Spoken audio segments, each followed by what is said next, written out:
namin mag-fun run, pupuntahan namin si Gian at si Rafa ng Cup of Joe dito sa MOA.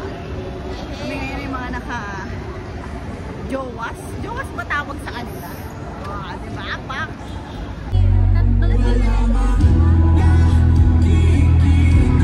Kasi nag-up dito sa channel niya.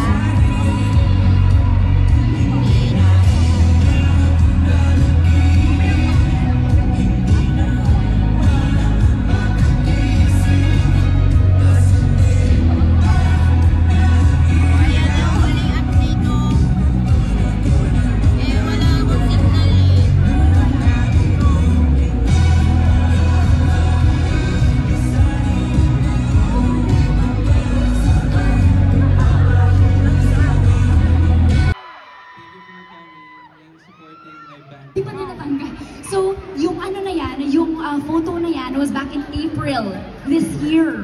And right now, tingnan natin, sana makakuha ka ng photo na ma-recreate mo sana yan. But that being said, congratulations mo! So, what's up, Moa?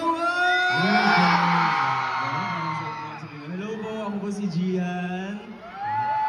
Ako po si Rafa. Yeah. Welcome po sa wedding reception. So, yeah, to our friends na andito na nanonood today. Sorry. Feel at home. Feel at home. O, diba? Oh, sure.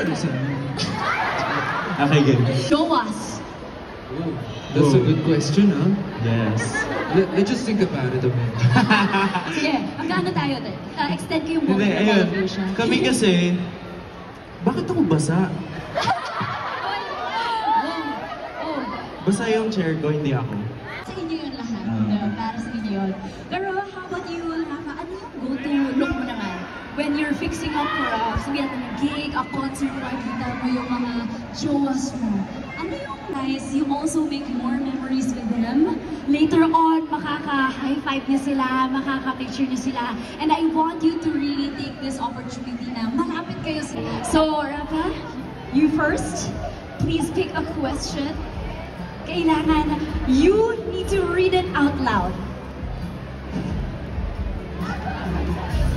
From Riser, what does it feel like to be the Philippines' hottest band this year?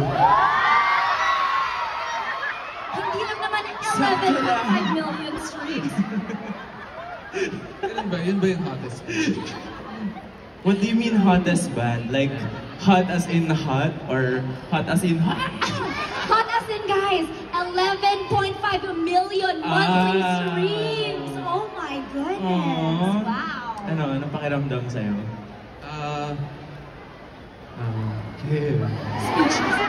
Parang very thankful and nakaka-flatter na parang yung creation namin, sobrang daming nagtatangkilik, tas madaming nakaka-relate. And yung parang dahil sa ganun nare-remind nga ako kung what music truly is about. It's about connecting people. Yun. Kaya sobrang Excited. Super. Kaya it means na I get to spend more time with the people I love, yung band ko. It feels very validating. Taas pa naman po. Hindi kasi kami po ng Cup of Joe, magsi 7 years na kami sa September.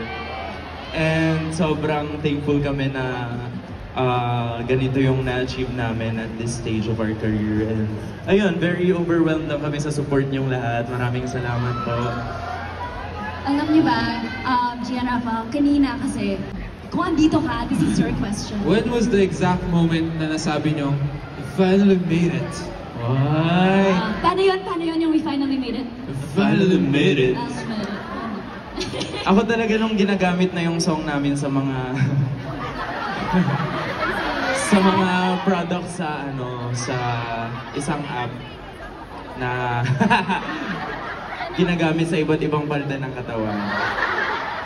Commercial, diba? Commercial. Ibig sabihin, nakakahatak din ng virus na ganon. Ang damdamin ko! Ganon. Kaya dito sa Hairlines, naghahatak din tayo. Yes. Naghahatak din tayo. Next.